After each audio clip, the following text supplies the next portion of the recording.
अस्सलाम वालेकुम नाज़रीन, मैं हूं शेख रहमत अली, आप देख रहे हैं क्राइम टुडे न्यूज़। सलीम साहब, हाल ही में एक राजा सिंह का बयान आया है, उसके बारे में आपका क्या कहना है? वो बुरखा पोश ख़वातीन गैर मुस्लिम के साथ जो घूम रही हैं वो, ये देखिए, राजा सिंह सबको मालूम है एक आखिरी फ़िरका परस्त जुनूनी है। वो ये कह रहा है, पुलिस को तनक़ीद कर रहा है कि पुलिस क्या काम कर रही है, और मुस्लिम लड़की जो गैर मुस्लिम के साथ बैठ के जा रही थी वो इशू के ऊपर बोल रहा है कि आजकल हैदराबाद के अंदर एक माहौल आम सा हो गया है कि कई ख़वातीन, लड़कियां, औरतें गैर मुस्लिमों के साथ मोटरसाइकिल पर बैठ के जा रही हैं, जिसकी वजह से मुस्लिम नौजवान तैश में आ रहे हैं, उनको गुस्सा आ रहा है, उनकी ईमानी हरारत जाग रही है, रोक रहे हैं और उनको मार भी रहे हैं या उनको गुस्सा कर रहे हैं। और वो लड़कियां या औरतें खड़े के जो है भैया भैया छोड़ दीजिए फलां, ऐसे वीडियोस नज़र आ रहे हैं। डीसीपी वेज़ो ने भी बयान दिया कि ये क़ानून के ख़िलाफ़ है। सही बात है, क़ानून के ख़िलाफ़ है वो। पुलिस को बोलिए, ठीक है, पुलिस को बोलना चाहिए।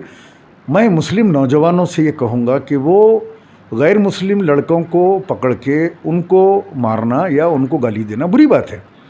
जो बैठ के जा रही है उसको आप रोकें, उसको बोलें आप कि अम्मा बुरखा उतार दो, आप बैठ के जाओ, आप मुसलमान हैं, कुछ भी, हमको उससे कोई फ़र्क नहीं पड़ता। लेकिन बुरखा पहनने से हमारे जज्बात मजरूह हो रहे हैं, चूँकि 99% हमारी माँ और बहनें बुरखा पहनती हैं, हिजाब करती हैं, इस्लाम का एक जुज़्व है वो। बग़ैर बुरखे के तो उन्हें होता, तो हम लोग बदनाम हो रहे हैं। 99% मुस्लिम ख़वातीन शक की नज़र से देखी जाएंगी कि इसके अंदर शरीफ कौन है, ख़राब कौन है, आवारा कौन है, प्रॉस्टिट्यूट कौन है। हाँ, तो ये एक बड़ा मसला है ये।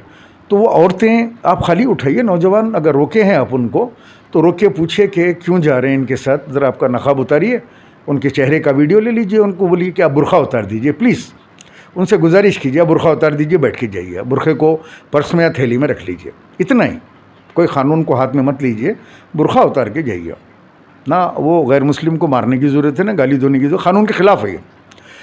अब रहा सवाल राजा सिंह का, राजा सिंह का ये बोलना कि अब जाती हैं, अरे राजा सिंह, तुमको बोलने के लिए शर्म आना, ये तो इंसानों का और मुसलमानों की शरीयत का मामला है बुरखा। जैसे बकरीद आती तुम लोग निकलते गौ माता के नाम के ऊपर, ड्राइवरों को मारते, क़ानून हाथ में लेते, गाड़ियाँ सीज कर लेते, उसके अंदर गाय नहीं होती, उसके अंदर बैल होते, बछड़े होते, क्या होते, वो बड़े जानवर होते। और इन बड़े जानवरों को, जो तुम्हारे ताया है, तुम्हारे चिच्चा है, तुम्हारे मामू, फूफा, खालू, उन लोगों को लेके जाके गौशाला में बंद कर देते। क्या राजा सिंह जब तो फ़ोन करके पुलिस को बोलते साहब ये गाड़ी को यहाँ पे रोको बोल के, आज तो डीसीपी वेस्ट जोन को और पुलिस को मशवरा दे रहा है कि ये लोग क़ानून हाथ में ले रहे हैं। तो जानवरों के वास्ते क़ानून हाथ में लेता है तू और तेरी टीम, तो हमारे को बोल रहा है कि लोग क़ानून हाथ में ले रहे हैं। बड़े ताज्जुब की बात है, काले लुंडी की बात मेरी समझ में नहीं आई। हाँ, और लव जिहाद के नाम के ऊपर हिंदुस्तान के अंदर कितने कत्ल हो गए आज तक, कुछ अंदाज़ा है आप लोगों को, प्रेस वालों को? आप देखिए, आप पूरे अगर टोटल आप जमा करते हैं तो बेहिसाब कत्ल हो चुके आज लव जिहाद के नाम के ऊपर। लेकिन आज मुस्लिम लड़कियां या औरतें जो बुरखा पहन के गैर मुस्लिम के साथ जा रही है, उनको सिर्फ बुरखा उतारने के लिए रिक्वेस्ट कीजिए, अम्मा बुरखा उतार दीजिए, आप बैठ के जाइए, उनकी फ़ोटो वीडियो ले लीजिए, ताकि वो किस बस्ती की हैं, किस एरिए की है, उनके घर वालों को मालूम हो। ये तालीम दिलाने के चक्कर में आला तालीम, को एजुकेशन, क्रिश्चियन मिशनरी स्कूल, हाँ, अच्छा कॉलेज, ये पढ़ाने के चक्कर में दीनी तालीम से दूर कर दिए। उसके बाद जो वो पढ़ लिखती हैं तो बोली इतना पढ़ के क्या करेगी, जॉब करेगी, चलो उसको जॉब में डाल दिए। कई लोग, कई नौजवान जो वहाँ हाईटेक में काम करते हैं, वो साइड में मुझसे कहते हैं हमारे खून के आंसू निकलते सलीम अंकल, जब हम इन लड़कियों को वो गैर मुस्लिमों के साथ लंच करते हुए और डिनर करते हुए, नाइट ड्यूटी करते हुए उनके साथ गाड़ियों पे बैठ के जाते हैं यही बुरखे पहनकर। तो ये जो माँ बाप भेज रहे हैं जॉब के लिए, जो कोई भेज रहे हैं जॉब कराने के लिए, उनको शर्म आनी चाहिए कि आप नौकरी के नाम के ऊपर अपनी बच्ची को जो है गलत माहौल के अंदर आप लेके जाके डाल दे रहे हैं। आप इसलिए पढ़ाए थे कि बच्ची नौकरी करके कमा के ला के आपके घर को पैसा दे, यही तालीम दिलाए थे, आला तालीम। आप आईटी इसीलिए करवाए थे, आप आईटी इंजीनियर इसीलिए बनाए थे बच्ची को कि वो गैरों के साथ जो है जाके घूमे।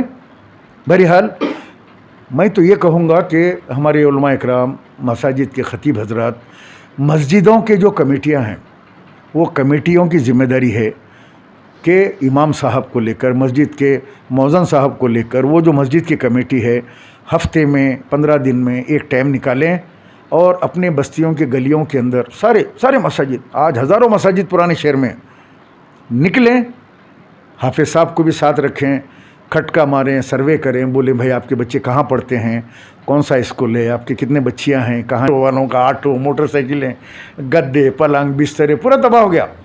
कौम को 10-10 हज़ार रुपये दिलाए, अब तकरीर हो रही है, हम 10-10 हज़ार रुपये जो है सबको दिला दिए, जैसी कौम वैसा कायद, वही हाल हो गया। ये 10 हज़ार में उन्होंने खुश है, पूरा तबाह हो के फिर निकल के उन्होंने उनको वोट दे रहे हैं, बोकसिंग कर रहे हैं, इनको कामयाब कर रहे हैं, कोई ये नहीं पूछ रहा। कल देखा मैं एक असम्बली की स्पीच अकबरुद्दीन अवैसी की, उसमें कह रहे हैं कि आपके जो है वो करो, कागज़ नगर के ऊपर बात कर रहे हैं, कागज़ नगर, सिरपुर कागज़ नगर मिल, वो उसके लिए। अरे हैदराबाद की बात करो, हैदराबाद के रुकन असम्बली है, हैदराबाद के मसाइल पे पूछो, पुराने शहर को कितना बजट दिए, 1 साल हो गया तूफ़ान आके, तबाही होके, 1 साल के अंदर क्या करे। फलकनुमा का फ्लाई ब्रिज अब तक का बन पड़ा हुआ है, आज तक चालू नहीं हुआ, 1 साल के अंदर बजट नहीं है। परसों अलजुबेल कॉलोनी फिर डूब गई, वो नाला वैसी है 1 साल से। ना कभी चीफ मिनिस्टर के पास जाके 200-300 करोड़ बैठ के स्पेशल बजट लेते, है ही नहीं वैसा। वही अमानुल्लाह खान साहब थे मरहूम, आज याद आती बेचारों की, 4 मरतबा चंद्रबाबू नायडू को लेकर आए पुराने शहर, करोड़ों रुपए स्पॉट के ऊपर सेंक्शन करा दिए। ये तालाब कट्टा डूब जाता था पानी में, तालाब कट्टा, भवानी नगर, अमान नगर, नशमन नगर, ये पूरा तालाब हो जाता था बारिश होती की सब, क्योंकि गड़े में था वो। अमानुल्लाह खान साहब की जिद्दोजहद थी कि वो अपने ज़ाती मफाद के लिए कभी हुकूमत के आगे मसाइल को लेके नहीं गए, अवामी मसाइल के लिए लेके गए हमेशा, इसीलिए आज उनका नाम बाकी है।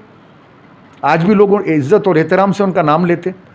चंद्रबाबू नायडू को लाते गए और आज देखो इतनी बारिश हो रही है, लेकिन तालाब कट्टा नहीं डूब रहा है, जो सबसे पहले डूबता था। पुराने लोगों को याद होगा तालाब कट्टे का माहौल, वो नीचे था, डाउन में था। लेकिन ये जो क़यादत है, 7 साल में एक मरतबा CM KCR का दौरा नहीं करा सके पुराने शहर में, बातें बड़ी बड़ी करते हैं, तकरीरों में फेकम फाक, हर चीफ मिनिस्टर आता, हमारी चौखट के ऊपर आता, इन्हें आया, उन्हें आया, फला आया, KCR भी आया, हालांकि KCR तो नहीं आया, KCR की चौखट पे लोग जाते हुए नजर आए अब तक का 7 साल में। एक बार भी KCR को लेके नहीं आए पुराने शहर का दौरा कराने, ना कोई स्पेशल बजट लिए, ना बसेस का इंतज़ाम है, ना मेट्रो ट्रेन का इंतज़ाम है, ना कॉलेजेस है, ना पुराने शहर में कोई बड़े दवाखाने खुले। आज जजगी खाने की हालत देखिए आप, जाके पेटला बुरुज के ऊपर क्या हाल है, कितना करप्शन है देखिए आप। उस्मानिया दवाखाने में करप्शन देखो। एक चिरलन हॉस्पिटल आपको खुलना चाहिए था गवर्नमेंट का, अब हैदराबाद नहीं रहा, हैदराबाद अब ओल्ड सिटी नहीं रहा, यहाँ से शमशाबाद तक चले गई आबादी। अब इस दरमियान में जो लाखों लोग जो बस गए हैं, उनके लिए हॉस्पिटल चाहिए, कॉलेजेस चाहिए, सब कॉलेजेस, सब हॉस्पिटल न्यू सिटी में। उस्मानिया दवाखाने की तो हालत सबसे आया है, ना वहाँ लैब बराबर है, ना एक्सरे, सब बाहर से लिख के देते हैं, ये टेस्ट कराओ, ये कराओ, वो कराओ, ठपाडिया से कराओ, अपोलो से करा के लाओ। मैं जाता हूँ, मैं जाके पैसे बांटता हूँ वहाँ पे कैंसर हॉस्पिटल में, उसमें लोग बैठे रहते हैं खून के बोतलों के लिए, एक्सरे के लिए, स्कैनिंग के लिए। क्यों स्कैनिंग मशीन नहीं है? अरे नहीं है तो MP फंड से दो, नहीं है तो MLA फंडों से दो, KTR को पकड़ के लेके आओ। जब आप अलायंस में साथ है, लेके आके ये दवाखाने बता के बोलो साहब ये दवाखाने के अंदर सहूलत नहीं है, लोग नीचे पड़े हुए हैं, बेड नहीं है, IV स्टैंड नहीं है, कोई आदमी हाथ में पकड़ के खड़ा हुआ है, कोई दीवार में कीला मार के लगाया हुआ है IV का। जाके देखिए, जाके आप लोग मुशाहिदा कीजिए प्रेस वाले। अब ये बोले तो गुस्सा आ जाता। अब कल देखा मैं एक जगह तकरीर कर रहे हैं, हमारे हबीब मिल्लत, शादियाँ जो है बड़ी सादगी से कीजिए, बड़ा अच्छा वास, क्या वास करते भाई ये लोग। अल्लाह, मौलाना आखिल साहब भी जो है मरहूम ऐसा वाज नहीं करते थे जो इन्हों करते, हबीब मिल्लत का वास। ज़रा घर में अपने भाई को तबलीग करो, 6.5 करोड़ का रस्म करें, 1.25 करोड़ के जो है डिनर सेट मंगाए, उसमें गोल्ड प्लेटेड दुबई से रस्म में 20-22 करोड़ की शादी करे भाई आपकी। और आप खुद जो जुमागी दिए, कैसी जुमागी है, उसमें 100 गरीब बच्चियों की शादी होती। ऊँट रखे थे, बड़ा ऊँट को मसाला लगा के दम दे के रखे थे। जब उस वक्त में बोला था क्या दूसरी आखिरी जुमा की में हत्ती रखेंगे क्या मसाला लगा के दामाद मिल्लत के वास्ते? आप इतना खर्चा करेंगे, आपको जायज़ है। और दूसरों को, खुद आपके भाई बोले थे चाय बिस्किट पे शादी करो मुसलमानों। मेरा एक दोस्त आया, उसके बच्चियाँ थे, मेरे को आँख में आंसू आ गए। अरे क्या गमज़दा तकरीर थी, उसके बाद में शादी करे तो बच्ची की जो है 22 करोड़ की शादी आप करेंगे तो अच्छा, दूसरे करेंगे तो वाज उनको चाय बिस्किट पे करो। अब कलीनो आके बोल रहे हैं कि जो है ना सादगी से शादियां करो। अजीब। अरे पहले ख़ुद अमल करो, तुम्हारे एमएलएस को बोलो, कारपोरेटरों को बोलो, जमात के वर्करों को बोलो, तुम्हारे जो उलमा क्राइम का टोला है उन लोगों को बोलो कि जब आप निकलो बस्तियों में निकल के बोलो शादियों में हम नहीं जाएंगे। खादियों के साथ मीटिंग करके बोलो कि निकाह मत पढ़ाओ, अगर शादी खाना में लड़की वालों का खाना है या बाजा है पटाखे है, निकाह मत पढ़ाओ। ऐसा कुछ आपके हाथ में पावर है, आप करो। आज ये लड़कियों के, औरतों के जो मसाइल आपको नज़र आ रहे हैं, इसकी बड़ी वजह ये जहेज़ लेना देना ये भी है, इसके अंदर माशी प्रॉब्लम भी है। अगर कोई जाके बुराई कर रही है तो उसका बैकग्राउंड चेक कीजिए आप, उसके पीछे आपको फाइनेंशियल क्राइसिस नज़र आएगा। पुराने शहर के अंदर सूद का कारोबार उरूज के ऊपर है। पुराने शहर में drugs, Hyderabad old drug city बन गया। थिनर मिलेगा आपको हर जगह पे, आपको हर जगह पे आपको जो है वाइटनर मिलेगा। आप लोग फिरते हैं ना, प्रेस वाले देखते हैं ना चारों तरफ, मार के एक दूसरे को क़त्ल कर रहे हैं। हर 4 दिन में 2 क़त्ल, एक दिन में 3 क़त्ल राजेंद्र नगर में, एक दिन में डबल मर्डर। क़त्लों का ये आलम हो गया। बहरहाल ये क़त्ल क्यों हो रहे हैं, लोग परेशान हैं। ये लड़कियां जो है बुरखे पहन के गैर मुस्लिम के साथ जा रही हैं, शादियां कर रही हैं, लोग ताज्जुब से देख रहे हैं। हैदराबाद का हिंदुस्तान में, पूरी दुनिया में नाम बदनाम हो रहा है। ये गैरत वालों का शहर था। हैदराबाद का मुसलमान एक गैरतमंद मुसलमान था, उसकी गैरत थी कि कोई औरत बेपर्दा जो है बस्ती में से नहीं गुजर सकती थी। ये फ़लाँ की बच्ची है जा रही है, बेपर्दा है, तो घर पे खटका मार के बोलते थे। किसी प्रॉब्लम भी है, अगर कोई जाके बुराई कर रही है तो उसका बैकग्राउंड चेक कीजिए आप, उसके पीछे आपको फाइनेंशियल क्राइसिस नज़र आएगा। पुराने शहर के अंदर सूद का कारोबार उरूज के ऊपर है।